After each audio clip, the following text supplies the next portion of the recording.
Benjamin Franklin was born January 17, 1706 in Boston. He was the 10th son in a family that would later become a family of 17 children. His father, Josiah Franklin, was a candle and soap maker. He wanted Benjamin to be a clergy, but could only afford to send his son to 1 year of clergy school, when that would take several years. So Benjamin's older brother, James Franklin, let Benjamin be his apprentice, but he never allowed his younger brother to put anything that Benjamin wrote in James' newspaper. James had started the New England Quartet, the first newspaper in Boston, and he wanted it to be perfect. But Benjamin wanted more than to copy out paper. He wanted to write on the paper. He knew James would never let him, so he decided to write without revealing who wrote the section of the newspaper. He instead wrote Silence Dogood instead of his real name, so James wouldn't know it was actually him. People loved Benjamin's writings. His arguments about women's and slaves' rights were very convincing, and people wanted to know who this Silence Dogood was.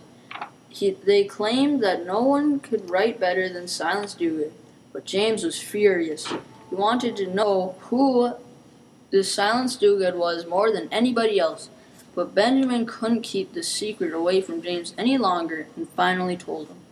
James did not fire him, but instead hit Benjamin and mocked him about being a clergy, which got James a couple years in prison, leaving Benjamin in charge of the New England Quartet while James was serving his time. When James was let out of prison, he continued to mock Benjamin and also began giving him several injuries from beating. Finally, Benjamin couldn't take it anymore and left out of fear or of more abuse. He fled to Philadelphia, where in 1723 Benjamin soon found a job as an apprentice printer. That was also the year when Deborah Reed, Benjamin's future wife, saw him for the first time and let Benjamin live there for a few years. The governor of Pennsylvania thought that Benjamin's work was amazing and promised him that Benjamin would have his own business if he went to London to buy fonts and other printing supplies. It was a hard decision for Benjamin because he had been talking with Deborah about marriage, and he would be gone for nearly 2 years, but finally decided that he should go. Benjamin got all his supplies and sent only one letter back to Deborah. When he returned to Philadelphia, he realized Deborah had already been married to another man out of fear that Benjamin had left for good. One mystery after Benjamin's return was that he had a son named William Franklin. The mother of William is unknown, but Deborah's husband had left her suddenly, and Benjamin married her. The Franklins soon had a newspaper company called the Pennsylvania Gazette and had 2 children, Sarah and Francis Folger. Unfortunately, Francis died at age 4, but that was a very common thing back then. Benjamin began wondering about power sources. He saw lightning and wondered if it could be used as one of those power sources. So he began experimenting with it, trying to prove it as a power source. Benjamin was also an inventor, which spiked most interest in finding out about lightning. He believed it was a form of static electricity, but on a much larger scale, and so he was the first to use the terms positive and negative charges of electricity. Benjamin's lightning experiment was an inspiration to others to create extraordinary inventions that help us in our daily lives. In 1745, Benjamin started experimenting with electricity, but didn't have a lot of time to fully work on it. Benjamin was writing books. He was chosen member of the Philadelphia Council, and he expanded publishing partnerships with Pennsylvania and British West Indies and several other important businesses. A penny saved is a penny earned. Benjamin Franklin. 3 things he did before conducting the famous kite experiment was inventing the electric storage battery, write experiments and observations in electricity, and create the lightning rod. The lightning rod is a metal rod that is mounted atop a building or anything you don't want struck by lightning. The lightning rod works when a bolt of lightning strikes it on top of a building, travels down the structure, leading to a ground rod to safely release the charge into the ground. The lightning rod stood on the rooftop. It was bolted down. It was stapled to a wire that went down the side of the house into the ground. very simple thing that any local blacksmith could make.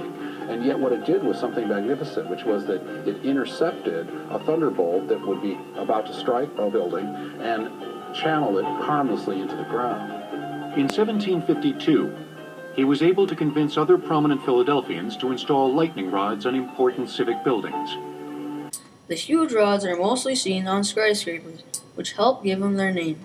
The Empire State Building, Eiffel Tower, and World Trade Center are examples. He also invented the bifocals, the Franklin stove or furnace, and swimming flippers. Benjamin chose to prove his theory by tying a key to a kite that was strung on a Leyden jar. He put a strip of cloth onto the string of the kite and grasped it there. He thought he should conduct the experiment during a thunderstorm where lightning would most likely strike his kite. I didn't fail the test. I just found 100 ways of doing it wrong. Benjamin Franklin. In 1752, Benjamin and his son William tested Benjamin's theory. Benjamin was holding the strip of cloth while William watched. Then history was made. Benjamin's theory proved true as a bolt of lightning struck the kite to the key and to the Leyden jar. Several scientists were shocked by the lightning experiment's success. Some thought it was impossible and then they should search for another power source. It's very dangerous to invent something in times. Ostentation men are of the other world, who are hostile to innovation, roam the world aimed to themselves. Mehmet Murat Ilden. Others were fascinated by it and immediately searched for ways of using this new electricity.